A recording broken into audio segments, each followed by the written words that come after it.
So, all right, here we are live on YouTube for Thankful Thursday with Dove and Sharon and Lori. Thank you everyone for being here. And all right, here we are. There we go. The mic is all yours. Okay, good morning. Good morning. Lynn, I hope it goes well with all these tests. Uh, it's interesting you're having this breathing stuff. Hi, Sharon. Oh, um, and hi, Dev, and hi, anyone else who's out there. And but with your breathing stuff, it's when I get into that, I get so angry. My response is just anger. My response to anything in the world that doesn't, go my way, not necessarily things in the world, but physical stuff. I cannot handle physical stuff. And a lot of your lessons, Lynn, seem to have come through your physical challenges.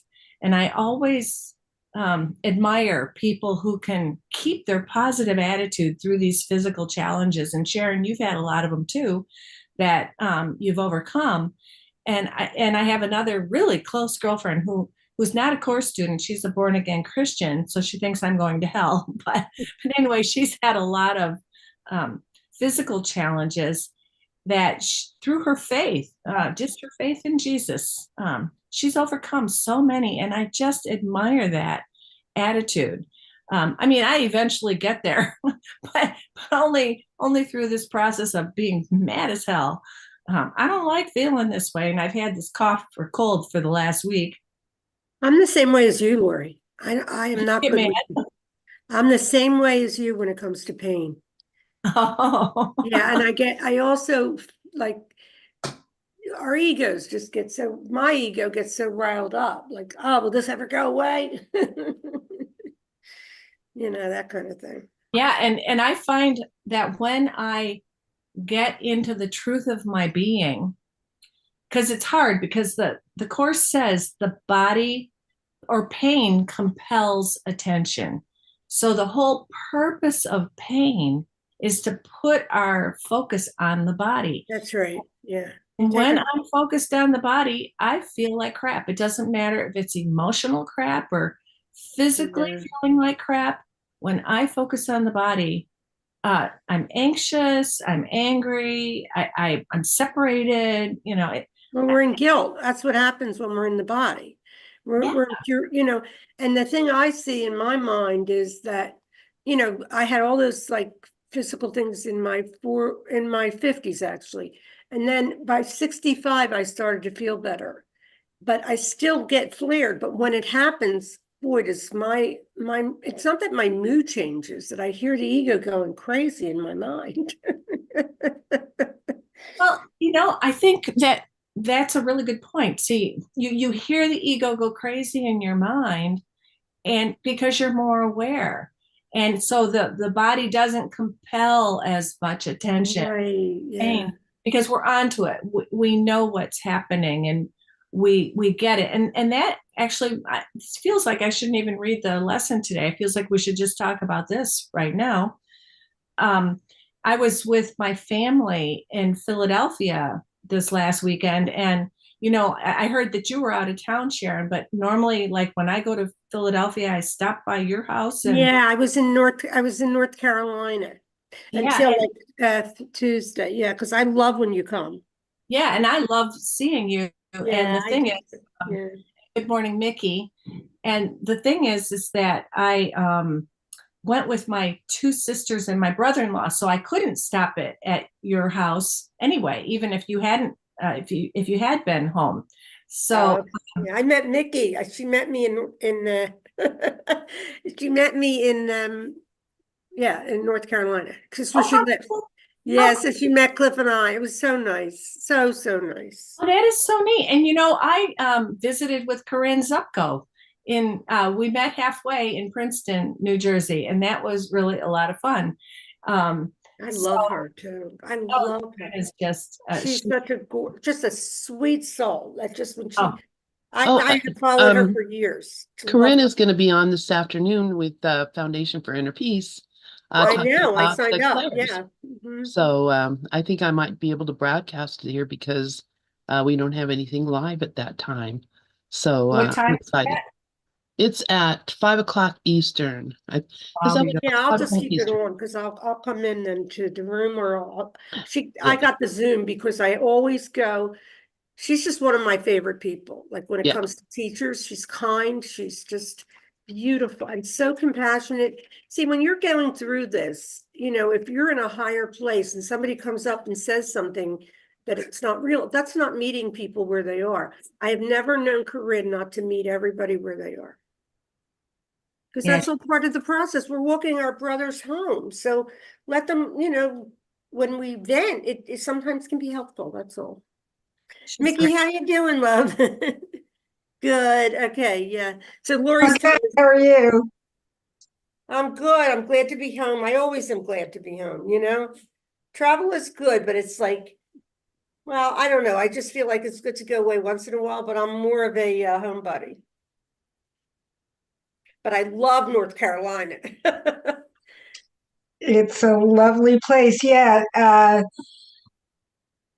Um, Sharon called me on when they were driving in the car, and I said, "So where's this wedding that you're going to?" Thinking maybe it was in Charlotte or, somewhere far away from me. It's in Pittsburgh, which is, and I was like, that's 20 minutes from my house. I said, "Where are you staying?" She said, "The Hyatt in Chapel Hill." I said, "That's 6 minutes from my house." So we couldn't not meet up. I want to invite you when we go back there, Mickey. They have a farm that is just incredible. My sister-in-law lives on the farm with her children, but this farm is like it's beyond beautiful. It was so beautiful all weekend. But you don't live far from You're in Pittsburgh, right? Or you're not No, far from Pittsburgh? no, it's like 20 minutes from my Yeah, house. because So I'll be going there more often because she's getting older, Cliff's sister, and Uh-huh.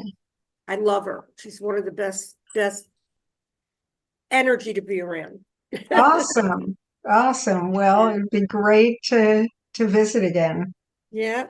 Well, It's so again, I cool. want to mention that we are supposed to get a room when Karen's better in New York. We're all going to meet in New York because that was like, I'm in PA, but I'll go to New York. So I want you, Lynn, you remember you were talking about that coming in? Oh, she might have gone to the bathroom. Well, speaking of Karen, when I was gonna go by myself, I was thinking, oh, I gotta get together with Karen and Zulma, Yes. but I was with other family members and I couldn't Here, no, I know. have freedom to do what I wanted. But speaking of that, and Mickey, before you came on, we were talking about how pain compels attention to the body. I was listening. Oh, okay. Yeah, So that's a good topic for today. And absolutely. and when we have unresolved issues, like when I went to go see my family, I have this every time I go to my sister's house. I have breathing troubles. And you can say, well, it's the cat. Well, I know better than that. I mean, maybe the cat adds to it a little bit, but the real issue is my emotional issues around the family. And for me, it's always fear of loss, fear of, I love my family. I only get to see them once a year because they're in Philadelphia. And this time, my sister's 83, and she says, I'm not going to live past 85. And my nephew has a brain tumor, and he probably won't be here next year. And then my great niece had a baby, so I have a great niece, or I don't know how you call those, but a little 3-month-old baby. And it's her grandpa that's gonna die with this brain tumor. But anyway, it brought up all these family issues for me. And when I had this fear around my family, it's like, all the chest stuff, the fear, like you fear, and I knew it, so I used my inhaler like twice, but for the most part, I was staying on top of it, just being really aware, trying to stay in the sense of, no, we are all spirit. There is no loss. There is no death. It's change. it could be the last time I ever go or go to my sister's house. She may be dead next year. I don't know. And so it's just, it was just this mix, you love these people, you want to see them, but it's like, oh. So anyway, I see your hand up, Nikki, go ahead.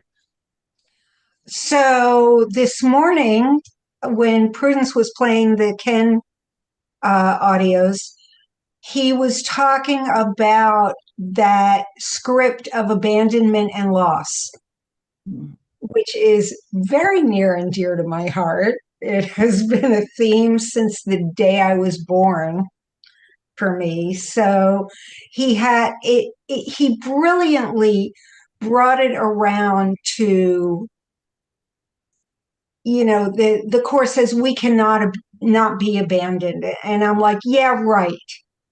Like I don't feel abandonment and loss whenever somebody leaves or moves or dies or, doesn't want to hang out with me anymore. It just keeps going on. And he brought it back around to that is our way of expressing the fear that we abandon God, or the sense of loss. There was one day when I felt that very, very strongly when I was listening to Ken or somebody teach, and they talked about us abandoning God, and all of a sudden it hit me like a ton of bricks. I am that. Who's the son in the Bible that the word just left my head? The son that leaves and comes back. Prodigal son. I am the prodigal son that left God, and I think that gate is closed to me now. I walked out and said, I don't want to be here anymore, and God's not going to let me back in. And I know that's not true, but that sense of fear, I can feel it right now in my chest. That sense of fear and loss that I left something and I can't get back. The door is locked. I don't have a key. I can't get back in. Like I almost have a panic attack thinking about that. And that is, I feel like looking at that really honestly and healing that is our key to never feeling abandonment and loss again. That no matter who goes, Dev, you got an answer for me. Yeah, well, you can't heal a dream.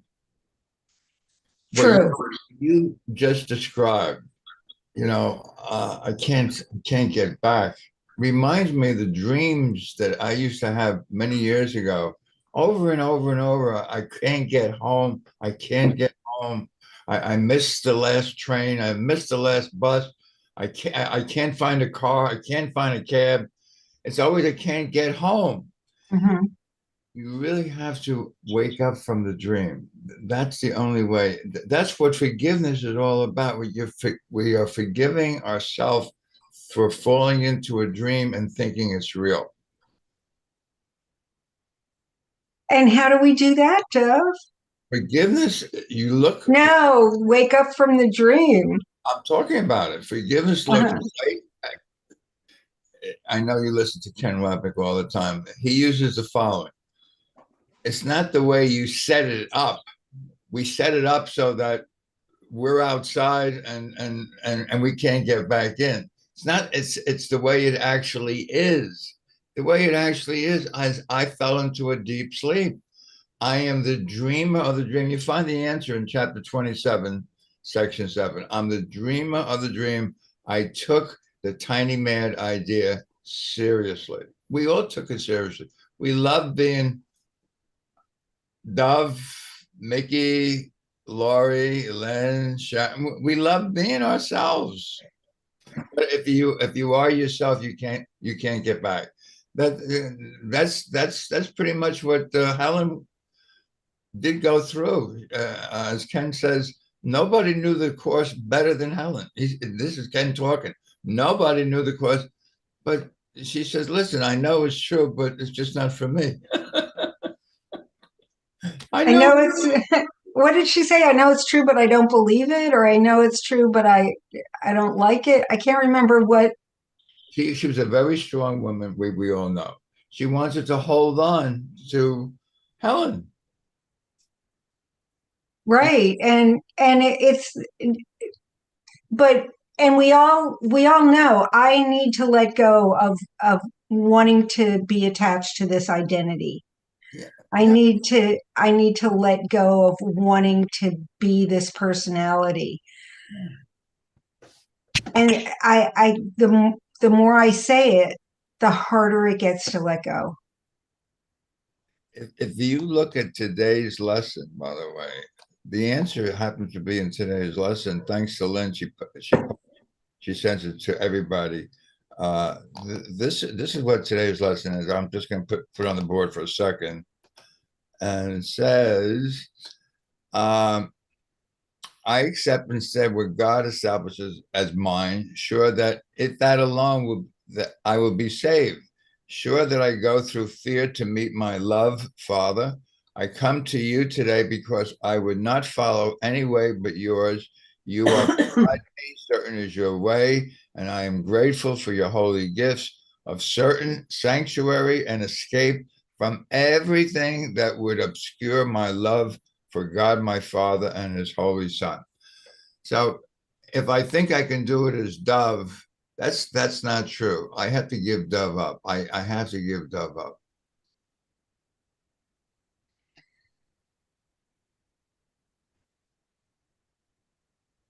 Up here, I know all that. I feel like there's just this one little piece that I'm missing. I believe all this stuff. I'm like Helen. I know it's true. I know it's true. You are Helen. Some people say I even look like her. You do, by the way. You do. I know. But yeah, I just, and I'm impatient. And none of those things are helping me. And I know that, none of the judgments that I have are helping me. And all the judgments are about myself. We can't have both. It's really about choosing once again. It's always that's the last chapter, the last section. Choose once again. Mm-hmm. You want your what is the old saying? I forgot. You want your thing and eat it too. You want your cake and you want to eat it too. You want to eat it too. Yeah. And have both. Yeah, I want to let go. I really do. I really want You to are let go. doing it though. I mean, Yeah. Well, doing. in the middle of your heart, that's just energy clogged in there. But I think Yeah. the way I see it anyway is if you mess up one moment, it has nothing to do with who you are. Who you are is just watching this shit. I recommend doing a session with Rafi. Oh yeah. Yeah, I would I like to love do him. that. He's got such a great way about him. I agree with you. But here's the thing. I met Mickey. She's pretty much a piece. This stuff comes and goes. And it's the ego that's saying, well, I'm not awake yet. I'm not awake yet, but we all are. And you will, just continue this because see, it's really this one wholeness that's waking up. It's not like a single person, I see Mickey as an excellent example of all of us as a child of God. I certainly don't think you really need to do anything, Mickey. I see you as perfect. Yeah, you have a lot of wisdom, Mickey. You just do. You do. Well, this I'll tell you how this all started. This all started, when was it? Last week, the week before, when Dove was talking about his neighbor who went into the hospital and never came back. And I didn't hear that. Okay. And when he said that, I got triggered so hard with my abandonment issues and my loss issues and guilt and shame. And I mean, it just can't, there I was floating along for months before that, feeling, yep, I'm good. I'm getting there. Things are good. I'm at peace. And that hit, it's like ego will hit you every once in a while with your unresolved stuff. And I was grateful for it. I really was. Yeah, that's what he said. That was Doug a said, be big grateful for your trigger. triggers. Yeah. And I was like, see that? I thought I was done with that.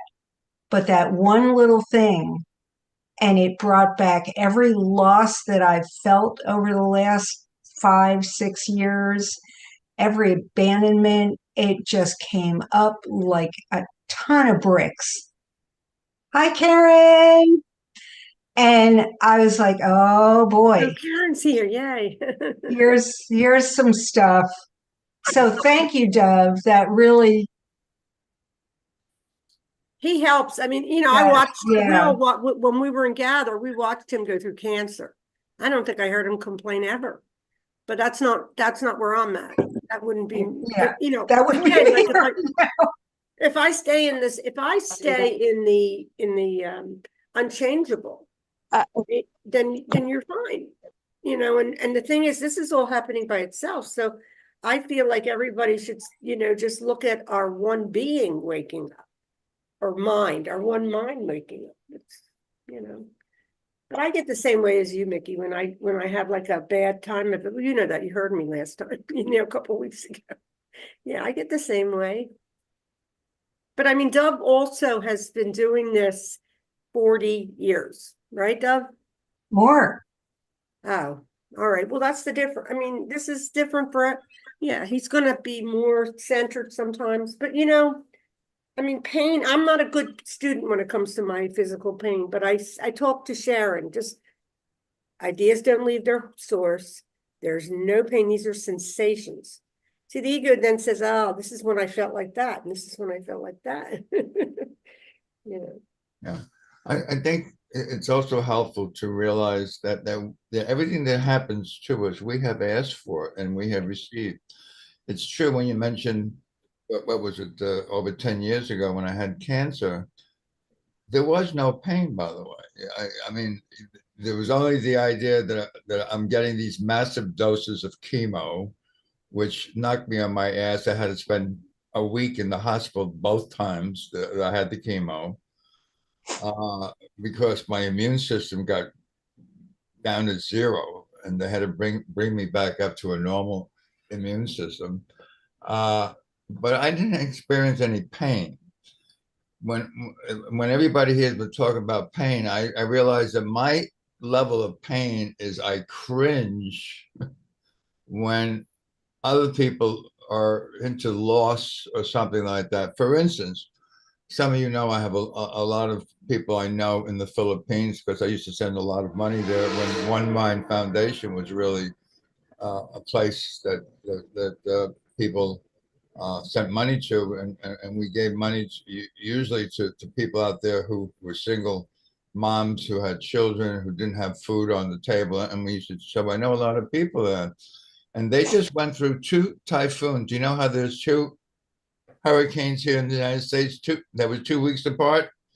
They had 2 typhoons coming through 2 days apart, and some of them literally had their house blown away, literally blown away. There's no food. And they have children, and I feel pain at that point. I do. And Dove sent some money.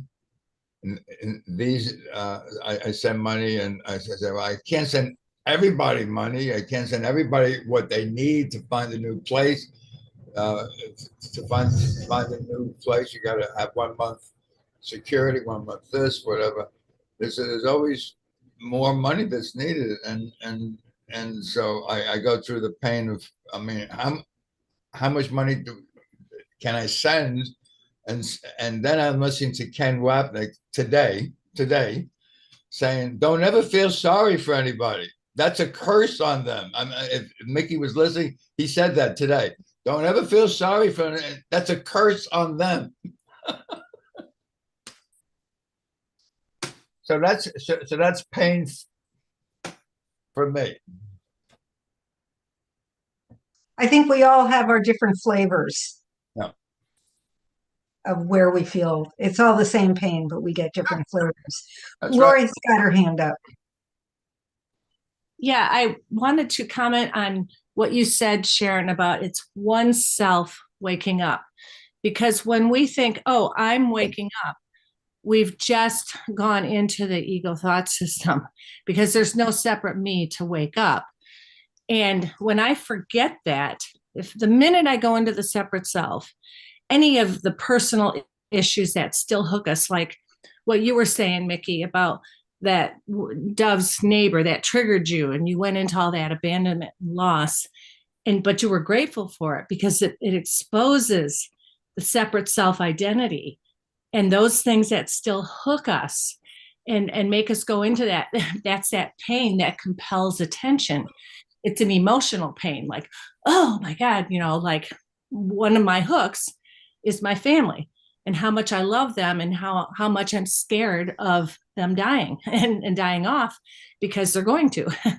And but getting back to when I abide in spirit, when I stay focused on truth, I'm fine. I don't have the breathing problems. I can see it happen right as I'm thinking about it. I'll get into the wheezing, got to use my inhaler. But when I calm down and I get into the changeless, the love of God, this not thinking I'm Lorri, but I'm truth. We are one with each other. There's no sister to die. There's no nephew to die. The breathing calms down. But when I can't, when I'm still in the fear, I'll go ahead and use my inhaler because I'm trying to be kind to the dream figure, Lorri. And so I was watching all that this weekend with all my family members and just looking at all the changes because we went out there with my two sisters and my brother-in-law. I'm lowering my voice because I live with my brother-in-law. He could drop dead any day. He might not be here next year. And so it's like, it's scary. It's scary when I think about that. But then when I just go to truth and when I lie and, sit or lie or whatever in truth, I'm fine. It's like, there's no loss, there's no abandonment. And like you were saying, Mickey, about the abandonment and loss issues, I think we all have that. I mean, of course we do, because we think we separated from God. And so one of the goals I had made last year, and I have it on my nightstand, is I'm done with loss. Well, when you're done with something, guess what? Everything's going to come up that you're still hanging on to trigger you. And like last week, I wrote down, I'm done with beating myself up and doubting myself. Oh boy, have I had a week of all the issues that the dream character Lorri has, and it's like, just keep watching them and go, do I feel that way when I'm in the Christ self or being the Christ self? Because we're always the Christ self, but when I'm aware of being the true self as God created me, do I have that issue? And it's like, no, of course not.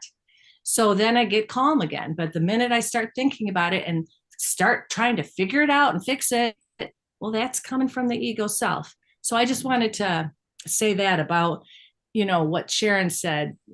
We're one self waking up. And the minute I get into the separate self, watch out, forget it. I'm gone. It's a mess. And we all are a mess. Yeah, that's what I wanted to say. We don't have to get over our abandonment issues because the ego is never going to not feel abandoned. The ego is never going to not feel guilty or anxious or whatever. So I just watch the ego character going crazy and going, thank God I'm not her. Thank you, God, that I am as you created me. And I don't try to fix her anymore. So I'm done. Yeah, that's very good, Lorri. Thank you. Yeah, we're all waking as one, and each of us is looking at an aspect, a facet of the diamond. And we chose this particular thing. I don't know if I said it earlier, but remember, we actually chose it. We, as he says in Responsibility for Sight, everything that seems to happen to me, I have asked for, and I have received exactly as I have asked. So if you do have stuff going on in your life, remember, I have asked for it. Now, why you have asked for it, I go back to Rob Schwartz. He does a lot of work in that. He said, well, you wanted to balance something from, whatever. And, I wrote an article, and it was in Miracles Magazine. I think maybe Karen had asked for a copy of it. If you don't have the physical copy, they'll send you a digital copy. But or I can send it to you, either one. I would like that, Joe. You would? Oh, that's the the copy on Rob Schwartz. I will get it to you. Okay. So the things that happen to us, they don't just happen out of nowhere. It's like we are responsible for our own script. We wrote the script, literally. The idea of physical pain, if that's something that you do go through, then if you own it, I have, for instance, tinnitus in my left ear, and I've had it since 2006, 2007. It actually happened at an ACIM gathered meeting where one of the people came on and shouted at the top of his lungs, and I had a headset on. I had a headset, and it literally, whatever it did to my ear, it did. Now, people who have tinnitus claim that it's unbearable, and all I can tell you is I accept things, and that's the same thing as someone's gonna. Dakini Wild, I don't know if you know who she is. She's very prolific on Facebook. She's going to do a session with me. She asked if I can do a session on my cancer, and when I had it, she feels it's going to be a good topic for people. And the only thing I can really contribute to that is there's only two ways to go through cancer treatment. One is to accept, which is what I did, and one is to resist, which is what most people do. Resistance brings pain. Acceptance allows for there to be no pain. And that's the only thing I can really contribute to it, but you want to do a whole session on it. I happened to speak to the head oncologist at Mount Sinai where I was treated. And he saw I have a book called Into Oneness, and he asked me about it. And I started telling him. He says, "Oh my God, that's the same as mindfulness." And those days, I didn't even know what the idea of mindfulness is. But as I looked into it, of course, it's being present. Being present is really acceptance. Being present. So when I say I don't hear this sound in my left ear. Now I do because I'm thinking about it. As I talk about it, I hear it. But when you're being present, you really not hampered by exterior things, and that acceptance allows you to have a much stronger. I'll use the word stronger presence, so that things like chemo don't really bother you. Whereas if you go into resistance and you tighten up and you contract, then it's that's true for everything in life. Well, Acceptance. doesn't that also apply to emotional issues like abandonment and loss? Yes, If you acceptance resist them. versus resistance is everything. That's how I say it. What can you not accept if you knew that everything that happens is for you? It is not against you. It's for you. I mean, even my card, be grateful for your triggers. They are for you. They're showing you your blind spots, your mistaken beliefs, lies.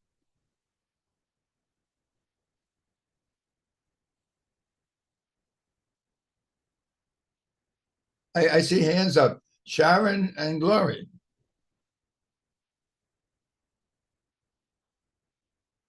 Sharon? That is the That is it. You accept it, but also you know that you're really not Dove. And that's what I saw when observing, because Dove is just a thought in your mind, just like I did with my mind with Sharon.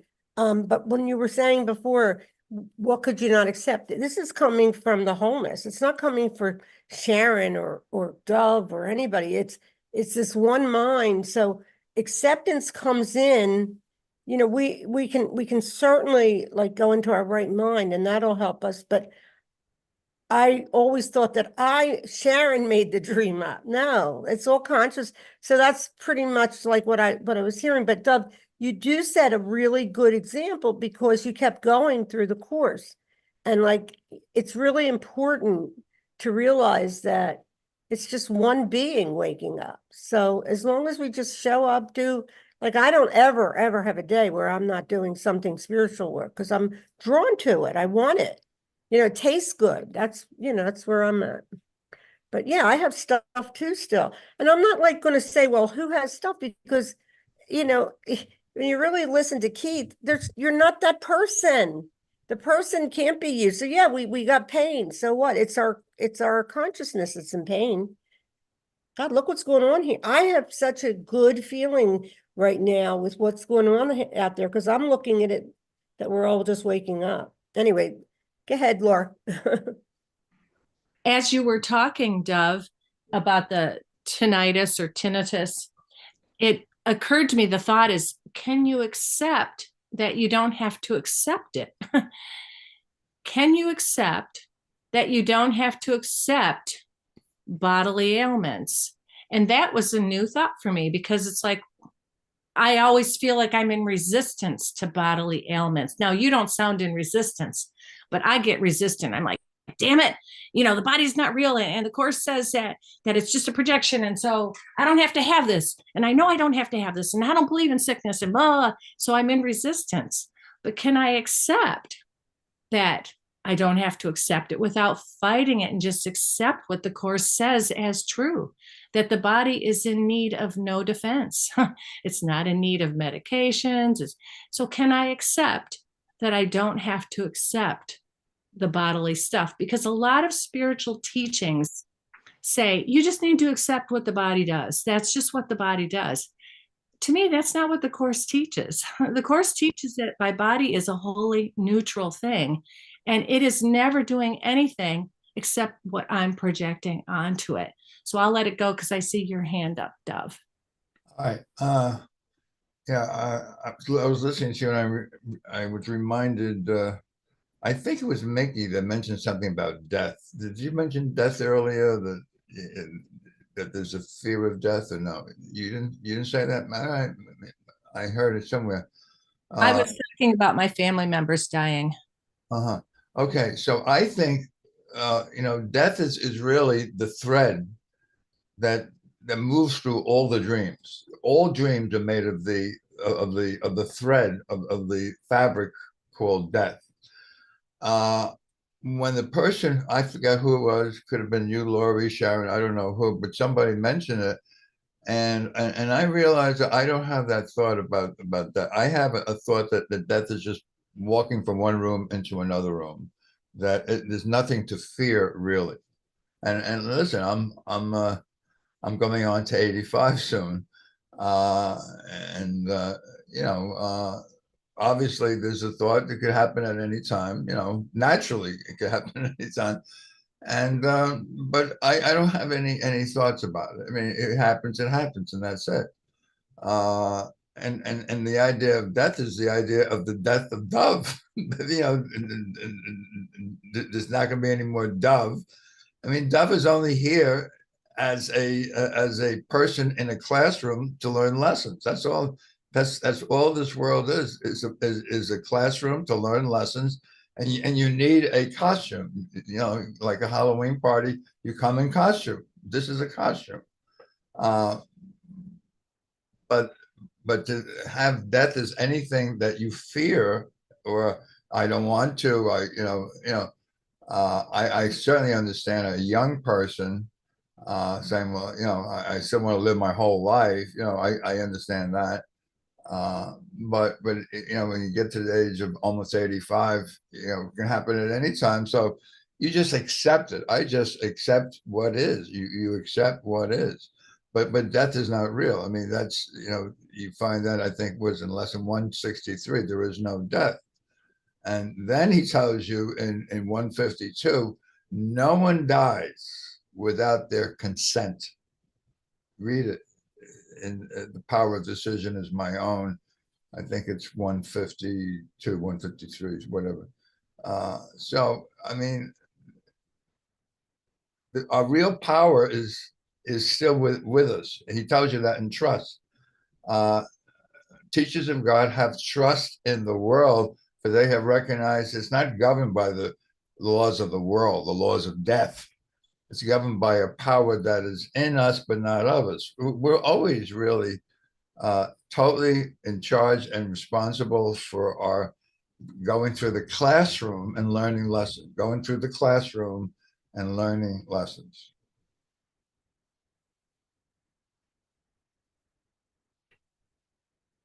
As long as I'm still on, I just want to mention today is October 24th. It's Suzanne, my wife's birthday. Last night I lit a Yortzeit candle, which for those people who don't know, it's really a memorial to her. And I feel so blessed that I had her in my life, and that we're still one, exactly as I gave our original marriage vows when Reverend John Mundy married us in 1981. And she's just really a blessing. She's there's a part of me that feels that I could not have made it without her, and just wanted to say that. That's sweet. You couldn't have made it without her, because we need all of our brothers, right? That was perfect that she came into my life. In fact, the way she came into my life was almost written like in some celestial opera. We were at a 4th of July party in Long Island, a barbecue that all the people from the Est community was going to. And I came with somebody else, and she came with somebody else, and it was like an outdoor thing. And I was playing chess with somebody, and as she tells me, the story is that she came along, and she said to her partner, who just took her as, like, you know, as a friend to the gathering, she said, "I'm going to marry that man." She hadn't even talked to me yet. Well, wow, that's an awesome story. And it does show how in spirit we do know everything, and we're all one, and we're aware of everything. And She hadn't talked to me. I hadn't even seen her. I was playing chess. I'm going to marry that man.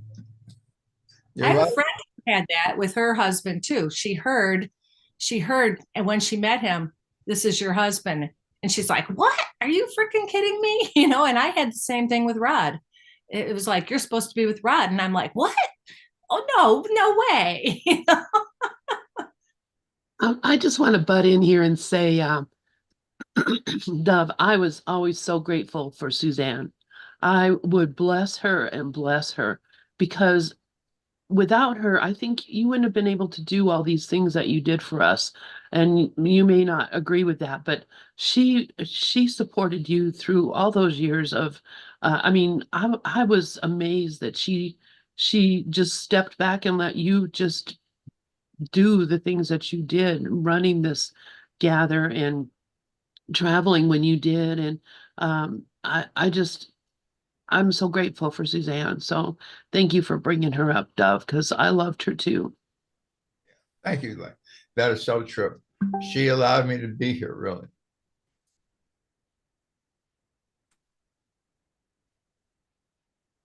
Yeah, and you'd appreciated her for being who she was, but you didn't tell her to always go and gather. She heard it, but she wasn't on it. Now, Right? you know, when we were first together, married, starting in 1980, that time when I first started teaching, and John Mundy was at the first meeting.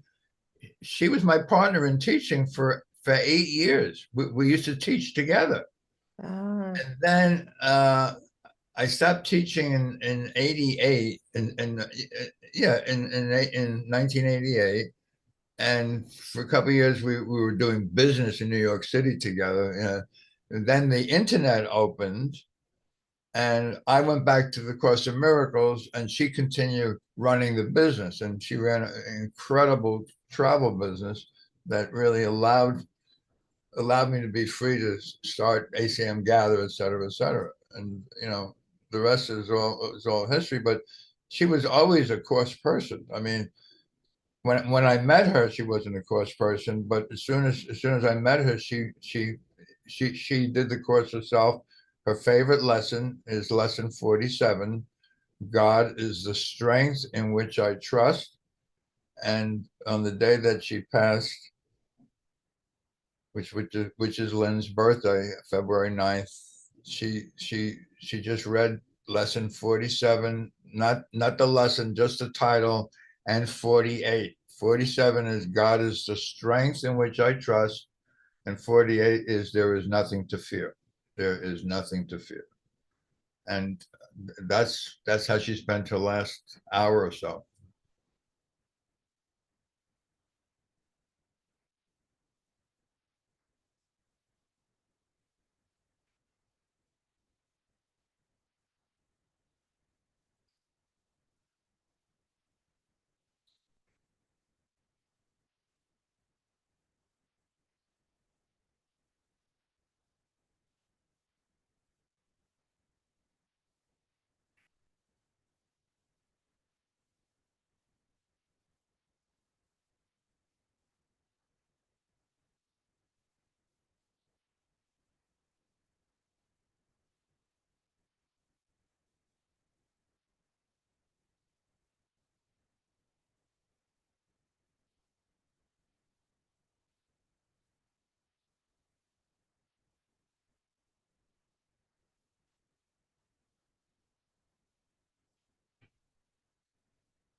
Thank you all. Thank you. Thank you all. Thank you.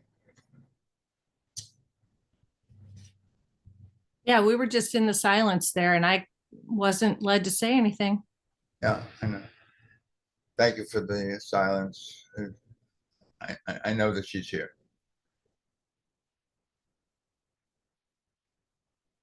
Yeah, she was really a very powerful lady. Is, not was. She is, yeah. She was able to handle both the world's business and her spiritual life as well.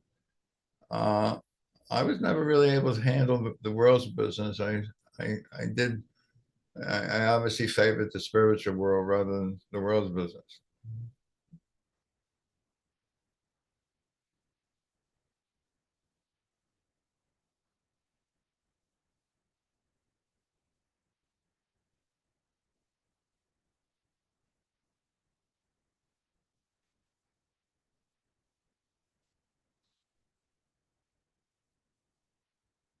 Good morning, Zoma. Welcome.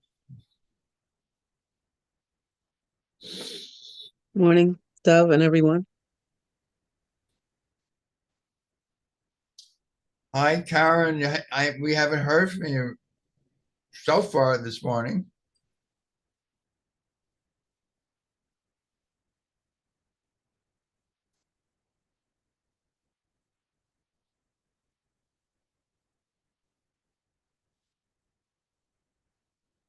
Oh, at the hospital. Okay.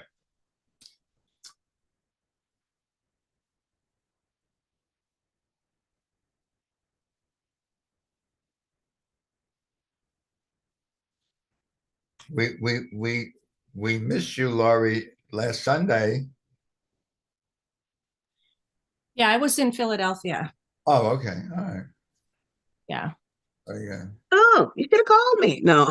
Well, actually, before you were on, Zoma, I had said that I wished I could see you and Karen, but I was traveling with my family members, so I didn't have the time or the freedom, because I had planned it when I had planned my trip originally. before my sisters were coming with me, I thought, okay, I'm going to see Zulma and Karen too. That'd be so cool. Well, you can't should have done it anyway. So that was just my joke. But I always say you can't should have done it anyway. Um, but glad you were in Yeah. glad you could Next put time, your air. Karen. Glad your air flowed through my city. I appreciate that. Karen is on today at 11 o'clock. Will you be on, Karen? Actually, I'll be playing a recording that she sent to me. Oh, okay. So, because she is going through these Yeah. tests at the hospital right now. Yeah, she's writing in the chat right now. Okay.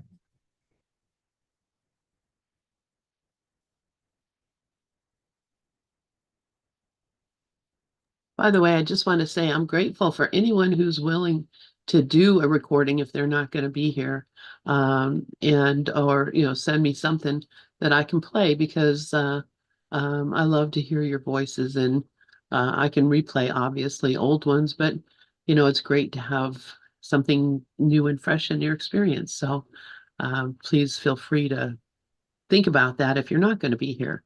And she's been doing them on Zoom, her own personal Zoom, and then sending them to me. So it's been very nice. This will be the second one. So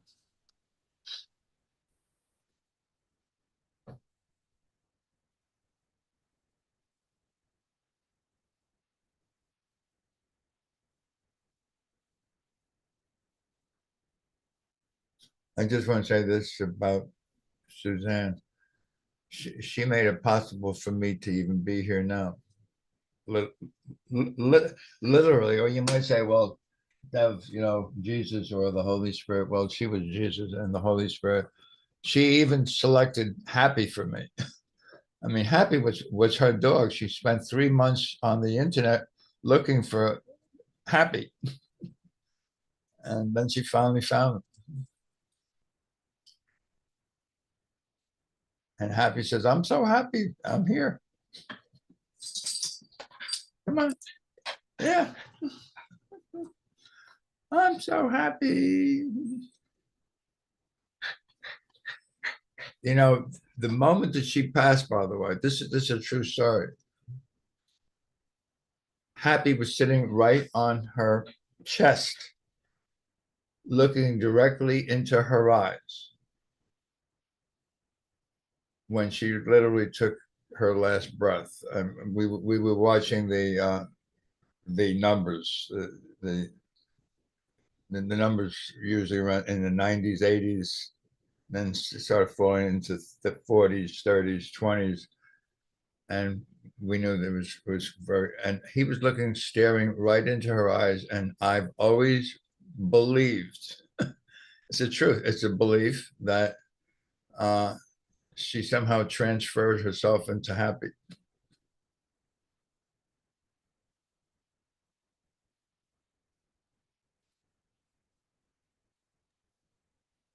And I can relate. I relate to that. I can relate to that, Devin. I understand. What? I can relate to that, and I understand. Oh, Mickey has her hand up. Go ahead, Mickey. Well, we've only got a few minutes left, but when we were talking about pain before, and regardless of whether it's emotional pain or physical pain, I was guided to lesson 190, which is I choose the joy of God instead of pain. And if you don't mind, the first 4 paragraphs are really pretty cool. Anybody have anything else they want to talk about, or I can read that? Please read it. It's wonderful. Okay. Pain is a wrong perspective. When it is experienced in any form, it is a proof of self-deception. It is not a fact at all. There is no form it takes that will not disappear if seen aright. For pain proclaims God cruel. How could it be real in any form? It witnesses to God the Father's hatred of his Son, the sinfulness he sees in him, and his insane desire for revenge and death. I don't think there's a place in the course where it's more straightforward and plain than this. It's so clear. Can such projections be attested to? Can they be anything but wholly false? See, that ego doesn't want me to read this. Pain is but witness to the son's mistakes in what he thinks he is. It is a dream of fierce retaliation for a crime that could not be committed, for attack on what is holy, with a W, unassailable. It is a nightmare of abandonment by an eternal love, which could not leave the Son, whom it created out of love. And that completely addresses that issue of the prodigal son that keeps coming up for me. Pain is a sign, illusions reign in place of truth. It demonstrates God is denied, confused with fear, perceived as mad, and seen as traitor to himself. If God is real, there is no pain. If pain is real, there is no God. For vengeance is not part of love, and fear denying love and using pain to prove that God is dead has shown that death is victor over life. The body is the Son of God, corruptible in death, as mortal as the Father he has slain. And then here comes the answer. Peace to such foolishness. The time has come to laugh at such insane ideas. There is no need to think of them as savage crimes or secret sins with weighty consequence. Who but a madman could conceive of them as cause of anything? For their witness, pain is mad as they, and no more to be feared than the insane illusions which it shields and tries to demonstrate must still be true. It is your thoughts alone that cause you pain. And I'll finish up there because. Are Go ahead, Greg. are you reading from lesson 190? 190. Yeah, okay. Can you read the first two sentences again? I just wanted first. The first two sentences of the whole lesson? No, that where you started reading. Yeah, I started at the very beginning. Pain is a wrong perspective, that one. Okay, go ahead, yes. When it is experienced in any form, it is a proof of self-deception.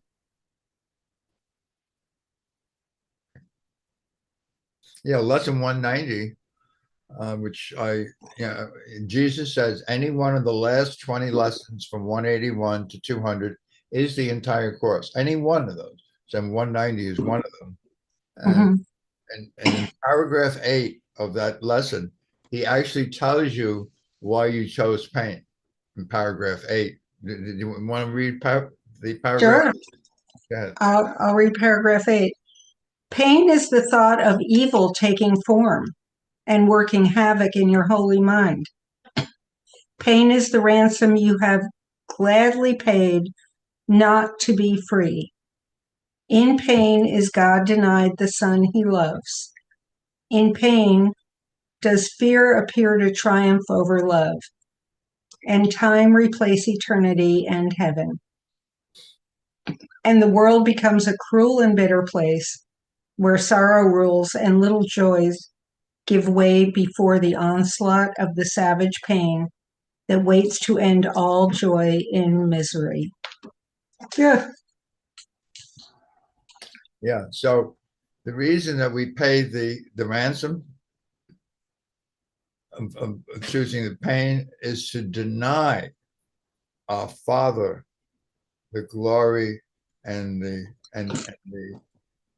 love of his Son by saying, but God doesn't know about our dream. He doesn't know about our dream. But our dream is to deny the Father the glory of his own Son. So in our denial of the Father, who do you think is denied? And he tells you that in chapter 7, denial is as total as love is. And he goes on to say, well, denial by itself is nothing, but in the mind of the Son of God, it's everything.